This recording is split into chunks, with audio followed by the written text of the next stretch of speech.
We have Bill Mayer from Ann Arbor SPARK on the show today, and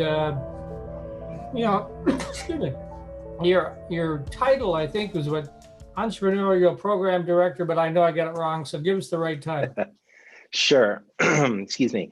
So I'm the Vice President of the Entrepreneurial Services team at Ann Arbor SPARK.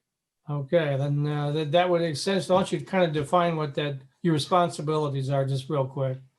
Sure. So SPARK has basically two fundamental halves. We have the traditional economic development work that you see often. If you look at Ann Arbor, you see companies like Google or Barracuda Networks that have chosen, or KLA, that have chosen to open offices, large campuses in Ann Arbor, but their actual headquarters is in California or somewhere else. And then you have companies, you look at Domino's Pizza, for example, they have one of the largest software development teams in the region, or Toyota Motor Company has a big R&D campus, or, Lamasoft or Duo Security, those types of companies. So half of SPARK works with the large companies, and then my half of SPARK works with the little startups, everything from pre-revenue up to $5 million of annual revenue a year.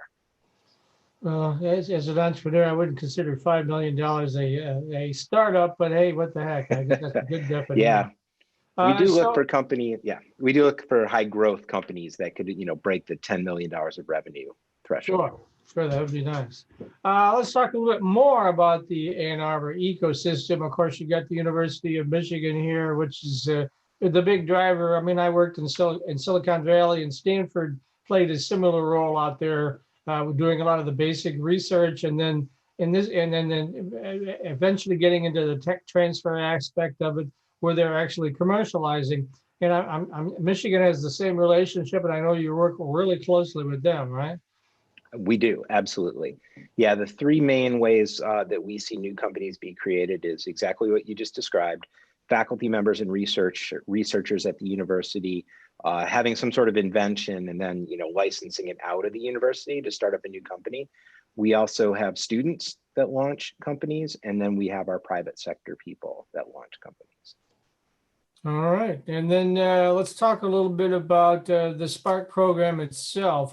Now, as a disclaimer, I need to admit this, that I was admitted into the program before the pandemic took off, and then I was kind of distracted trying to save my company.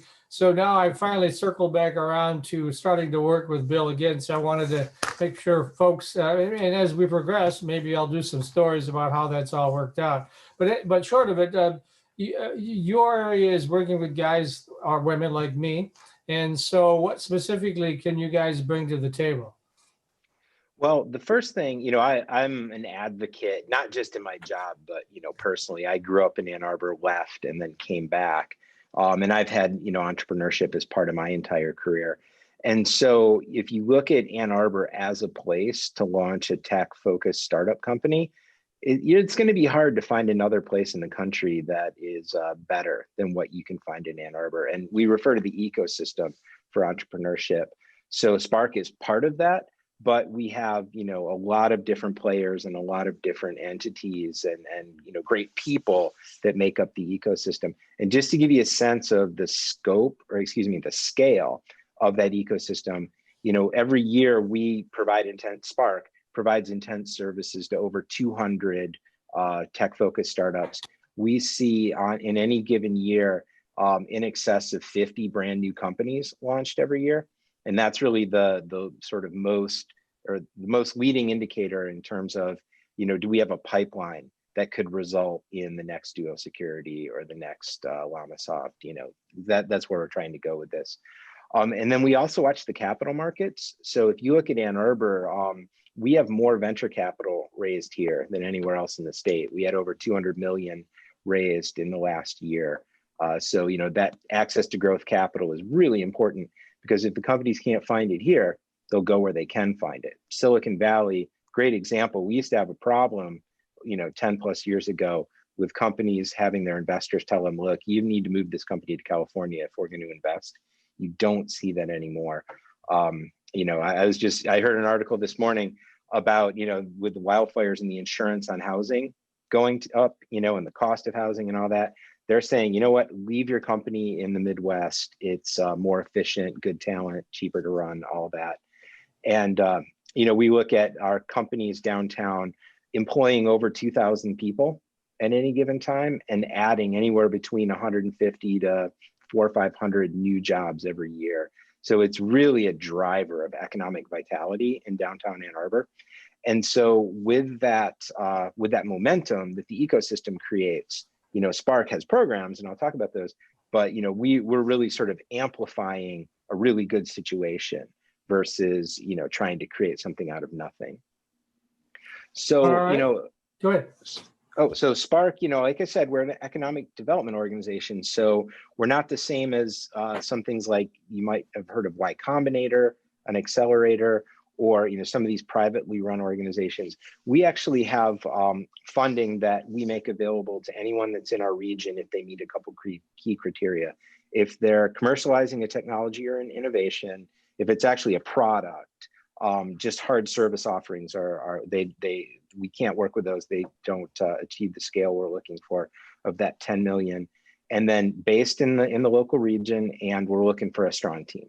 So the team has to be able to pull it off.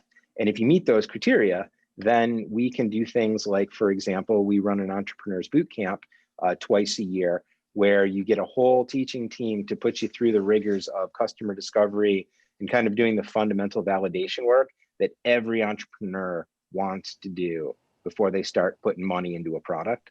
So the next one is kicking off in November. So you can look at our website if you're interested in our entrepreneur bootcamp. We can make grants directly, well, not directly to companies. We can engage third parties to provide services to our companies. So if you needed something simple like a website stood up, or some video content, or some front end, design work done, or an integration or something like that, we can potentially pay for that up to $50,000. We also can sponsor people to go to the statewide Business Accelerator Fund program.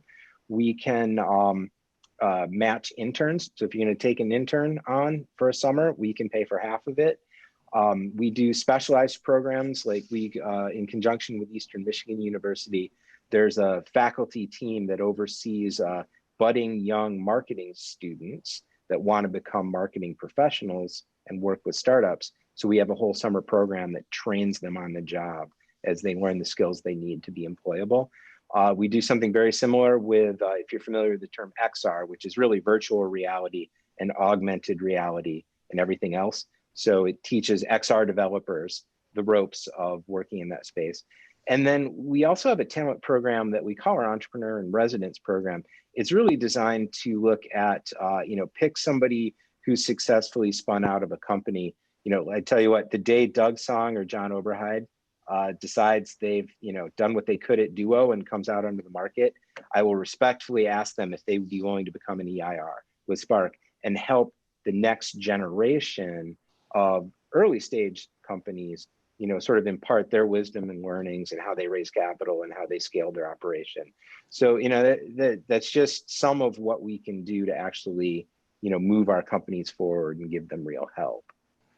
Now, one of the things on my notes you expressed was A2 Tech 360. What is that all about?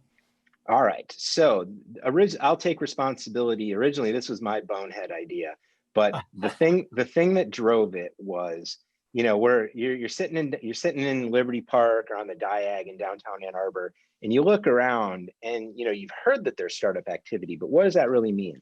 Unless you're working inside the ecosystem, this idea is it good to have startups? There wasn't a lot of understanding by people. So what we did was we just created in the first year this thing called Tech Track. And so all of the downtown startups and tech companies, this is the first year Google was downtown. That was really the brand name that sucked everybody in. But you got to just walk around with a map in your hands and go visit all these tech companies. So you could walk into Duo Security, you could walk into LlamaSoft. I was trying to explain to my wife what LlamaSoft does. She thought it was a farming operation. She didn't understand that they build, supply chain modeling software. Because why would you, right? So and things like Domino's Pizza, you think it's a food company. It's actually a software company that enables pizza. So it really sort of let people have a visceral understanding of what these companies are, what they do. And, your neighbors, if you live in Ann Arbor, are working for these companies. You realize, oh, it's actually a group of really interesting people. And the hook was, we invited the kids. If you've got a junior high school, or elementary school kid that loves science, math, maybe would think about computer science or what engineering when they go to college, we like to show off, this is what you could do afterwards. And so that's gone really well. We've been doing it for years, and it's exploded into a tech week that comprises over 16 events. And this year it was the first time we did it virtually because of the COVID situation, but we pulled in over 4,000 attendees for the different sessions and all the content, represented from 37 states and 25 countries around the world. So it was pretty cool. All right, we only got a couple minutes left, so I know one of the things you wanted to talk about is some of the upcoming events, but you got to compress everything down in the next 2 minutes, so it's a really fast run through. I promise. Okay, we're sponsoring one of the leading global data science events in November called the MIDAS Conference. If you Google MIDAS, you can see what that's all about.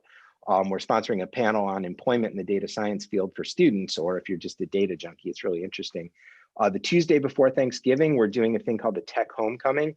Parents and grandparents out there, if you have a child or grandchild that you want to somehow rope back and moving back to Michigan, here's your opportunity. We assemble a lot of employers that are hiring all sorts of different job positions and give people a chance to sort of meet and understand who are the people that are hiring in Michigan right now. So if you want to get the kids and grandkids back to Michigan, that's your event. And then, it's happening across the state. If you go to backtomichigan.com, you can see all of the various smart zones and areas that are participating. And then the last thing is we're teaming up with Rich Sheridan, who's one of the founders of Menlo Innovations and the CEO. It's called Resilient Leaders, and it's a series on how to be a really excellent and outstanding leader to your employee and your organization. So if you go to AnnArborUSA.org, you can see that event, sign up for our event newsletter, and get all kinds of interesting free content from us. All right, well, that saves me from asking where can people go to find more information, but go ahead and repeat that the domain name address one more time. No problem. So there's two domain names you want. One is AnnArborUSA.org, and then the other one is a2spark.org/360recap. And I'll send this to you, Mike, so you can put it up on your website. Both of those URLs will give you everything you need to know about upcoming events and a very nice overview of A2 Tech 360. And you can sort of watch the videos and see the companies after the fact. Traditional four-year students love Lawrence Technological University's thriving campus life, but LTU has always met non-traditional students' needs too. Lawrence Tech offers over 100 degree and certificate programs that can get adult students started or back on track. And most of our classes are conveniently offered evenings at our beautiful Southfield campus or online, so you can balance your social, family, and work life even while you power up your career. Lawrence Tech, where Blue Devils dare.